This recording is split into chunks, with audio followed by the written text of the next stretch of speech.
ముఖ్యంగా law and order చాలా క్షీణించిపోయింది. ఈ లా అండ్ ఆర్డర్ విషయంలో చూస్తే సాక్షాత్తు గౌరవ ముఖ్యమంత్రి గారిని దాదాపు అకారణంగా అన్యాయంగా 53 రోజులు ఆయన్ని ఒక ఫాల్స్ కేసులు పెట్టి జైల్లో పెట్టారు. అలాగే అధ్యక్ష, మీరు కూడా గతంలో మిమ్మల్ని కూడా ఎంత వేధించారో మా అందరికీ తెలుసు, సభ్యులందరికీ తెలుసు. నిన్న రఘురామకృష్ణరాజు గారు కూడా ఏ స్థాయిలో అనుభవించారో అందరికీ రాష్ట్రం అంతా తెలుసు. కానీ చాలా పెద్ద మనసుతోటి ఆయన వస్తే చాలా మనసు విప్పి నవ్వుతూ మాట్లాడటం చాలా ఆనందం కలిగించింది. మీ నుంచి మేము నేర్చుకోవాలి. ఎంత అంటే దాడి చేసిన హాని చేసిన మీ పెద్ద మనసుకి సభాముఖం మీ అందరికీ మీకు ప్రత్యేకించి మీకు ధన్యవాదాలు చెప్తాను. మీ అందరి నుంచి మీ నుంచి స్ఫూర్తి తీసుకుంటాం. మీ నుంచి అంటే తిట్లు తిన్నా కానీ దెబ్బ తిన్నా కానీ ఎంత సహృదయతో ఉండాలనేది మీరు చూపించారు.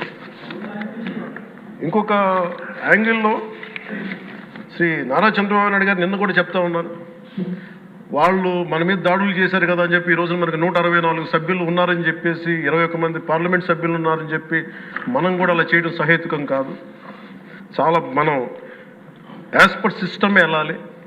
నిన్న కూడా చాలామంది సభ్యులు మా మీద దాడులు జరుగుతూ ఉన్నాయి, మా మీద బెదిరిస్తున్నారు, ఈ రోజుకి ఓడిపోయి కూడా ఇంకా మన కూటమి సభ్యులందరి మీద బెదిరిస్తున్నారు అని అంటే చంద్రబాబు నాయుడు గారు ఒకటే చెప్పాను, నేను మనం అలాంటి వాటికి నేను విరుద్ధం.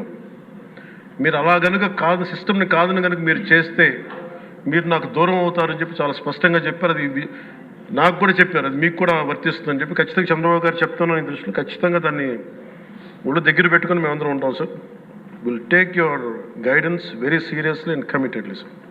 అలాగే కేంద్ర నాయకత్వం నిన్న ఈరోజు ఇందాక న్యూస్లో చూసిన అధ్యక్ష, 15,000 కోట్ల రూపాయలు మన ఏ అమరావతి లేకుండా ఈరోజు వరకు ఇబ్బంది పడతాం, అలాంటి అమరావతికి కేంద్ర మంత్రి మన నాయకులు గౌరవ ప్రధానమంత్రి శ్రీ నరేంద్ర మోదీ గారు బడ్జెట్లో ఈ రోజున 15,000 కోట్ల రూపాయలు అమరావతి కోసం రిలీజ్ చేసినందుకు సహృదయంతో మనస్ఫూర్తిగా కూటమి తరపున మా అందరి తరపున కూడా వారికి ధన్యవాదాలు తెలియజేస్తాం అధ్యక్ష.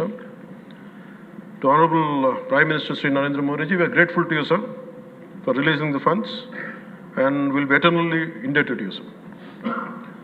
అలాగే భవిష్యత్తులో అధ్యక్ష చంద్రబాబు గారు కూడా చాలా స్పష్టంగా చెప్పారు నిన్న, ప్రభుత్వంలో భాగస్వామ్యంలో ఉన్న కార్యకర్తలు కానీ మా సహచర ఎమ్మెల్యేలు కానీ మీరు వ్యక్తిగతంగా ఏ తప్పులు చేసినా అది ప్రభుత్వం మీద పడుతుంది. అలాంటి తప్పులు జరగకుండా చూసుకోండి.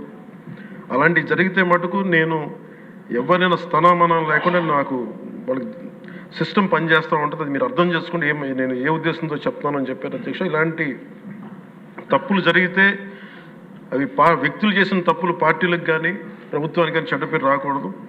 దాన్ని ఎలా హ్యాండిల్ చేసుకోవాలో జనసేన పార్టీ తరఫు నుంచి నేను మా వాళ్ళందరికీ కూడా ఒకటే తెలియజేశాను, మీరు వ్యక్తిగతంగా కనుక ఏదన్నా చేసి అది కూటమి ప్రభుత్వానికి ఇబ్బంది కలిగితే నేను వారిని వదులుకోవడానికి సిద్ధంగా ఉన్నానని చెప్పి చాలా స్పష్టంగా తెలియజేశాను అధ్యక్ష.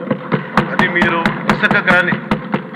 ఇసుక విధానాల్లో కానీ మైనింగ్ విధానాల్లో కానీ ఏ రకంగానా సరే గత ప్రభుత్వం చేసింది కదా మేము కూడా చేస్తామని ఎవరన్నా నాకు జనసేన పార్టీ తరఫు నుంచి ఎవరన్నా సరే ఉంటే వారిని నియంత్రించే బాధ్యత, వారిని సరిచేసే బాధ్యత మేము తీసుకుంటాం. అలాగే చట్టపరమైన తప్పు జరిగితే చట్టపరంగా ఎలాంటి చర్యలు తీసుకోవాలో అది మాకు కూడా అప్లై చేయండి, నాతో సహా. మేము తప్పు చేస్తే నాతో సహా ఆ చట్టాలు నాకు కూడా అప్లై చేయండి. ఎవరు దీనికి అతీతులు కాదు దీనికి.